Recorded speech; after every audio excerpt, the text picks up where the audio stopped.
ಒಬ್ಬಳೇ ಕುಳಿತು ರಾಮನಿಂದ ಅವರ ತಮ್ಮಂದಿರನ್ನೂ ದೂರ ಮಾಡಲು ಹಾಗೂ ಅವರ ಹೊಲಗಳನ್ನು ಕಸಿದುಕೊಳ್ಳಲು ಯೋಜನೆ ರೂಪಿಸಲು ಪ್ರಾರಂಭಿಸಿದಳು.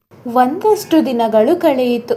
ಮೂವರು ಅಣ್ಣ ತಮ್ಮಂದಿರು ತಮ್ಮ ತಮ್ಮ ಹೆಂಡತಿಯರ ಜೊತೆ ಖುಷಿಯಾಗಿ ಇದ್ದರು. ಒಂದು ದಿವಸ ಸೀತಾ ರಾಮನ ಬಳಿ ಬಂದು, ಏನ್ರಿ, ಹೇಗಿದೆ ನಮ್ಮ ಹೊಲದಲ್ಲಿ ಬೆಳೆ ಹೇಗಿದೆ? ಈ ವರ್ಷ ಸಾಕಷ್ಟು ಬೆಳೆ ಬಂದಿದೆ. ಹೌದಾ? ನಿಮ್ಮ ತಮ್ಮಂದಿರ ಹೊಲ ತೋಟದಲ್ಲಿ ಬೆಳೆ ಹೇಗಿದೆ? ಬಾಮನ ತೋಟದಲ್ಲೂ ಕೂಡ ಸಾಕಷ್ಟು ಬೆಳೆ ಬಂದಿದೆ. ಇನ್ನ ಶಾಂಭವಿಗೆ ಬರಡು ಭೂಮಿ ಕೊಟ್ಟಿರೋದು, ಅವನು ಹೊಲದಲ್ಲಿ ಬೆಳೆ ಬೆಳೆಯಲು ಸಾಧ್ಯವಿಲ್ಲ. ಮತ್ತೆ ಅವನು ಇವಾಗ ಏನ್ ಕೆಲಸ ಮಾಡ್ತಿದ್ದಾನೆ? ಶಾಮು ಇವಾಗ ಕೂಲಿ ಕೆಲಸ ಮಾಡ್ತಾ ಇದ್ದಾನೆ. ಹೌದಾ? ಹೋಗ್ಲಿ ಬಿಡಿ, ನಮಗೆ ಯಾಕೆ ಬೇರೆಯವರ ಸುದ್ದೀರಿ ಎಂದು ಹೇಳುತ್ತಾಳೆ. ಒಂದಷ್ಟು ದಿನಗಳು ಕಳೆಯಿತು. ಶಾಮುವಿನ ಹೆಂಡತಿ ತುಂಬಾನೇ ಬುದ್ಧಿವಂತಳು. ರಮಾದೇವಿ ಶಾಮುನ ಬಳಿ ಬಂದು, ನೋಡಿ, ನಾವು ಎಷ್ಟು ದಿನ ಅಂತ ಕೂಲಿ ಕೆಲಸ ಮಾಡೋದು? ನಮ್ಮದೇ ಆದ ಹೊಲ ಇದೆಯಲ್ಲ, ಅದರಲ್ಲೇ ವ್ಯವಸಾಯ ಮಾಡಬಹುದಲ್ವಾ? ಹೇಗೆ ಸಾಧ್ಯ ರಮಾದೇವಿ? ಅದು ಬರುಡಾದ ಭೂಮಿ. ಅದರಲ್ಲಿ ಬೆಲೆ ಬೆಳೆಯಲು ಸಾಧ್ಯವೇ ಇಲ್ಲ. ಏನು ಮಾಡೋದು ತಿಳಿದಿಲ್ಲ. ನನಗೆ ಕುಯ್ಲಿ ಕೆಲಸ ಬಿಟ್ರೆ ಬೇರೆ ಏನು ಕೆಲಸ ಗೊತ್ತಿಲ್ಲ. ಹೀಗಂದ್ರೆ ಹೇಗೆ ಶಾಮು? ಏನಾದ್ರೂ ಕೆಲಸ ಮಾಡಲೇಬೇಕಲ್ವಾ? ಹೌದು, ಅದಕ್ಕೆ ಕೂಲಿ ಕೆಲಸ ಮಾಡ್ತಿರೋದಲ್ವಾ? ನಮ್ಮ ಹೊಲದಲ್ಲಿ ವ್ಯವಸಾಯ ಮಾಡೋಣ ಶಾಮು. ಅದು ಹೇಗೆ ಸಾಧ್ಯ ರಮಾದೇವಿ? ವ್ಯವಸಾಯ ಮಾಡಲು ಸಾಕಷ್ಟು ಹಣ ಬೇಕಲ್ವಾ? ಹಣನ ಎಲ್ಲಿಂದ ತರೋದು? ನೋಡು ಶಾಮು, ನನ್ನ ಬಳಿ ಇರುವ ಚಿನ್ನದ ಓಲೆಯನ್ನು ಅಡವಿಟ್ಟು ಬಂದ ಹಣದಿಂದ ವ್ಯವಸಾಯ ಮಾಡಲು ಪ್ರಾರಂಭಿಸೋಣ. ಸರಿ ರಮಾದೇವಿ, ನೀನು ಹೇಳಿದ ಹಾಗೆ ಮಾಡೋಣ ಎಂದು ಹೇಳುತ್ತಾನೆ. ಮರುದಿನ ರಾಮ ಮತ್ತೆ ರಮಾದೇವಿ ಗಿರವಿ ಅಂಗಡಿಗೆ ಹೋಗಿ ಓಲೆಯನ್ನು ಗಿರವಿ ಇಟ್ಟು ಹಣ ತೆಗೆದುಕೊಂಡು ಬಂದರು. ಶಾಮು ಹೋಗಿ ವ್ಯವಸಾಯಕ್ಕೆ ಬೇಕಾದ ವಸ್ತುಗಳನ್ನೆಲ್ಲ ತಂದುಕೊಂಡನು.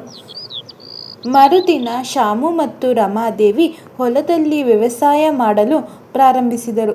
ರಾಮು ಮಣ್ಣನ್ನೆಲ್ಲ ಹದಗೊಳಿಸಿದನು. ಇತ್ತ ರಮಾದೇವಿ ಕಾಳುಗಳನ್ನೆಲ್ಲ ಬಿತ್ತಿದಳು. ಹೀಗೆ ಕೆಲವು ದಿನಗಳು ಕಳೆಯಿತು. ಶಾಮುವಿನ ಹೊಲದಲ್ಲಿ ಬೆಳೆ ಬೆಳೆಯಲು ಪ್ರಾರಂಭಿಸಿತು. ಅದ್ಯಾಗೋ ಈ ವಿಷಯ ಸೀತಾಳಿಗೆ ತಿಳಿಯಿತು. ಸೀತಾ ರಾಮನ ಬಳಿ ಬಂದು, ನಿಮಗೆ ವಿಷಯ ಗೊತ್ತಾಯ್ತಾ? ಏನ್ ವಿಷಯ ಸೀತಾ? ನಿಮ್ಮ ಎರಡನೇ ತಮ್ಮ ಇದಾನಲ್ಲ ಶಾಮು, ಅವನಿಗೆ ಬರೆದು ಭೂಮಿ ಕೊಟ್ಟಿದ್ದೆ ಎಂದು ಹೇಳಿದ್ರಿ ಅಲ್ವಾ? ಹೌದು, ಯಾಕೆ? ಆ ಬರುಡು ಭೂಮಿಯಲ್ಲಿ ಈಗ ಅವನು ವ್ಯವಸಾಯ ಮಾಡಲು ಪ್ರಾರಂಭಿಸಿದಾನಂತೆ.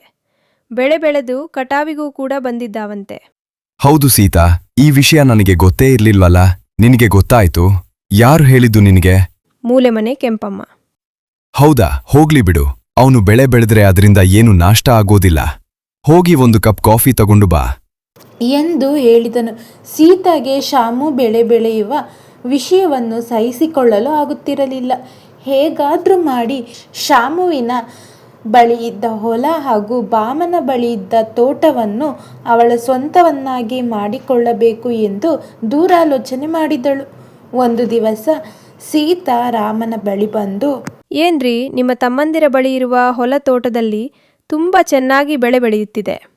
ಅವರ ಬಳಿ ಇರುವ ತೋಟ ಹೊಲ ನಮ್ಮದಾದರೆ ಅದರಿಂದ ವ್ಯವಸಾಯ ಹೆಚ್ಚು ವ್ಯವಸಾಯ ಮಾಡಿ ಅದರಿಂದ ಬಂದ ಹಣದಿಂದ ನಾವು ಇಡೀ ಊರಿಗೆ ಶ್ರೀಮಂತರಾಗಬಹುದು. ನೋಡು ಸೀತಾ, ನಮ್ಮ ಬಳಿ ಇರುವ ಹೊಲದಲ್ಲಿ ಸುಮಾರು ಬೆಳೆ ಬೆಳೆಯುತ್ತಿದೆ. ಇದರಿಂದಲೇ ನಾವು ಸಿರಿವಂತರಾಗಬಹುದು. ಅದನ್ನ ಬಿಟ್ಟು ಅವರಿಬ್ಬರ ಬಳಿ ಇರುವ ಹೊಲವನ್ನು ನಾವು ಕಸಿದುಕೊಳ್ಳುವುದು ತಪ್ಪು ಮಾಡಬೇಡ ಎಂದು ಹೇಳಿದನು. ಹೀಗೆ ಕೆಲ ಸಮಯ ಕಳೆದಂತೆ ರಾಮನ ಹೊಲದಲ್ಲಿ ಬೆಳೆ ಬೆಳೆಯಲು ಆಗಲಿಲ್ಲ. ಅವನ ಬೆಳೆಯೆಲ್ಲ ಜೋರಾದ ಮಳೆಗೆ ಹಾಳಾಯಿತು. ಅವನ ತೋಟದಲ್ಲೂ ಕೂಡ ಬೆಳೆ ಬೆಳೆಯಲು ಆಗಲಿಲ್ಲ. ಬೆಳೆಯೆಲ್ಲ ನಾಶವಾಯಿತು. ಇದರಿಂದ ಬೇಸತ್ತ ರಾಮು ಬೇಜಾರಿನಿಂದ ಮನೆಯಲ್ಲಿಯೇ ಕುಳಿತಿದ್ದನು. ಆವಾಗ ಸೀತಾ ಅವನ ಬಳಿ ಬಂದು, ನೋಡಿ, ಇವಾಗ ನಮ್ಮ ಹೊಲದಲ್ಲಿ ಬೆಳೆ ಎಲ್ಲ ನಾಶ ಆಗಿದೆ. ತೋಟದಲ್ಲೂ ಕೂಡ ಬೆಳೆ ಬೆಳೆಯಲು ಆಗುತ್ತಿಲ್ಲ. ಇಂಥ ಭೂಮಿ ಇಟ್ಟುಕೊಂಡು ನಾವೇನು ಮಾಡಬೇಕು ಹೇಳಿ? ಇದನ್ನು ನಿಮ್ಮ ತಮ್ಮನಿಗೆ ಕೊಟ್ಟು ಅವರ ಬಳಿ ಇರುವ ಹೋಲಾಗದೆ ತೋಟವನ್ನು ನೀವು ತೆಗೆದುಕೊಳ್ಳಿ. ಏನ್ ಹೇಳ್ತಾ ಇದ್ದೀಯಾ ಸೀತಾ ನೀನು? ಹೌದು ರಾಮ, ಒಂದು ಬಾರಿ ಆಲೋಚಿಸಿ ನೋಡಿ. ನೀನು ಹೇಳ್ತಾ ಇರೋದು ಸರಿ ಅನ್ನಿಸ್ತಾ ಇದೆ ಸೀತಾ. ನಾವು ನೀನು ಹೇಳಿದ ಹಾಗೆ ಮಾಡೋಣ ಎಂದು ಹೇಳಿದನು. ಮರುದಿನ ಸೀತಾ ಮತ್ತು ರಾಮು ಭಾಮನ ಮನೆಗೆ ಬಂದರು. ಅರೆ ಅಣ್ಣ, ನೀವು ಒಳಗ್ ಬನ್ನಿ. ಅತ್ತಿಗೆ, ಹೇಗಿದ್ದೀಯ ಭಾಮ? ನಾನ್ ಚೆನ್ನಾಗಿದ್ದೇನೆ ಅಣ್ಣ. ನೀವು ಹೇಗಿದ್ದೀರಾ? ನಾನು ಕೂಡ ಚೆನ್ನಾಗಿದ್ದೇನೇನೆ ಭಾಮ. ನಾನು ನಿನ್ನ ಬಳಿ ಒಂದು ಸಹಾಯ ಕೇಳಿ ಬಂದೆ. ಏನದು ಅಣ್ಣ, ಹೇಳಿ. ನೀನು ಇಲ್ಲ ಎಂದು ಹೇಳಬಾರದು ಭಾಮ. ಆಯ್ತು ಅಣ್ಣ, ಹೇಳಿ, ಅದೇನಾಗ್ಬೇಕಿತ್ತು? ಭಾಮ, ನನ್ನ ಬಳಿ ಇರುವ ತೋಟವನ್ನು ನೀನು ತೆಗೆದುಕೋ. ನಿನ್ನ ಬಳಿ ಇರುವ ತೋಟವನ್ನು ನಾನು ತೆಗೆದುಕೊಳ್ಳುತ್ತೇನೆ. ಯಾಕಣ್ಣ, ಹೇಗೆ? ಏನಿಲ್ಲ ಮಾಮ, ಆ ಹೊಲದಲ್ಲಿ ತುಂಬಾ ಕೆಲಸ ಇದೆ. ಅದನ್ನು ಹೇಗೆ ಮಾಡೋದು ಅಂತ ನಾನು ಅನ್ಕೋತಾ ಇದ್ದೆ. ಅದಕ್ಕೆ ನಿನ್ನ ಬಳಿ ಕೇಳ್ತಾ ಇದ್ದೀನಿ. ಹೌದಾ ಅಣ್ಣ? ಸರಿ, ಹಾಗಾದ್ರೆ ನಿನ್ನ ಮಾತಿನಂತೆ ನನ್ನ ತೋಟ ನಿನ್ನದು, ನಿನ್ನ ತೋಟ ನನ್ನದು ಎಂದು ಹೇಳುತ್ತಾನೆ. ಅವರು ಅಲ್ಲಿಂದ ಹೊರಟು ಹೋಗುತ್ತಾರೆ. ಇತ್ತ ಭಾಮನ ಹೆಂಡತಿ ಲಕ್ಷ್ಮಿ ಭಾಮನ ಬಳಿ, ಏನ್ರಿ ಇದೆಲ್ಲ ಅವ್ರು ಏನೋ ಹೇಳ್ತಾರೆ ಅಂದ್ರೆ ನೀವ್ ಅದೇ ತರ ಆಡ್ತೀರಲ್ಲ. ಏನಾಯ್ತು ಲಕ್ಷ್ಮಿ? ಯಾಕೆ ಕೇಳ್ತಾ ಇದ್ದೀಯಾ? ಅವ್ರು ಇದ್ದಕ್ಕಿದ್ದಂತೆ ಹೇಗೆ ಅಷ್ಟು ದೊಡ್ಡ ತೋಟವನ್ನು ನಮಗೆ ಯಾಕೆ ಕೊಡ್ತಾ ಇದ್ರೆ ಎಂದು ಆಲೋಚಿಸಿ ವಿಚಾರಿಸಿ ಅವರಿಗೆ ನಮ್ಮ ತೋಟ ಕೊಡಬೇಕಲ್ಲ. ಅದನ್ನು ಬಿಟ್ಟು ನೀವು ಹಾಗೆ ಕೊಟ್ಟು ಕಳಿಸಿದ್ರೆ ಅಲ್ವಾ? ಏನು ಆಗೋದಿಲ್ಲ ಲಕ್ಷ್ಮಿ. ಅವನ ತೋಟ ನಮ್ಮತ್ರ ಇದ್ರೇನು, ಅವನತ್ರ ಇದ್ರೇನು, ಎರಡು ಒಂದೇ ಅಲ್ವಾ? ಸರಿ, ನೀವೇನಾದ್ರೂ ಮಾಡ್ಕೊಳ್ಳಿ ಎಂದು ಹೇಳಿದಳು. ಇತ್ತ ಸೀತಾ ಮತ್ತು ರಾಮು ಶಾಮುವಿನ ಮನೆಗೆ ಬಂದರು. ಏನನ್ನ ಏನು? ನೀವಿಲ್ಲಿ ಏನ್ ಸಮಾಚಾರ? ಶಾಮು, ನನ್ನ ಹೊಲದಲ್ಲಿ ಬೆಳೆ ಬೆಳೆಯಲು ನನಗೆ ಕಷ್ಟ ಆಗುತ್ತಿದೆ. ನಿನಗೆ ವ್ಯವಸಾಯ ಮಾಡಲು ಬರಡು ಭೂಮಿ ಇದೆಯಲ್ಲ, ಅದಕ್ಕೆ ಆ ಹೊಲನ ನಿನಗೆ ಕೊಟ್ಟು ಈ ಹೊಲನ ನಾನು ತೆಗೆದುಕೊಳ್ಳೋಣ ಅಂತ ಬಂದೆ. ಅಣ್ಣ, ನಿಮಗೆ ಮತ್ತೆ ಸರಿ ಅಣ್ಣ, ನೀವು ಹೇಳಿದಾಗೆ ಆಗ್ಲಿ ಎಂದು ಹೇಳಿದನು. ರಾಮ ಮತ್ತು ಸೀತಾ ಅಲ್ಲಿಂದ ಮನೆ ಕಡೆ ಹೊರಟರು. ಮನೆಗೆ ಹೋಗಿ ರಾಮು ಮತ್ತೆ ಸೀತಾ ತುಂಬಾನೇ ಸಂತೋಷಪಟ್ಟರು. ಅಂತೂ ಇಂತೂ ನಮಗೆ ಅವರಿಬ್ಬರ ಹೊಲ ತೋಟ ಸಿಕ್ಕಲ್ಲ. ತುಂಬಾನೇ ಖುಷಿಯಾಯಿತು. ಹೌದು ಸೀತಾ, ನನಗೂ ಕೂಡ ತುಂಬಾನೇ ಸಂತೋಷವಾಗ್ತಾ ಇದೆ. ಏನನ್ನ ನೀನು ನನಗೆ ಮೋಸ ಮಾಡಿದ್ದೀಯಾ? ಏನು ನೀನು ಹೀಗೆ ಮಾಡಿದೆ?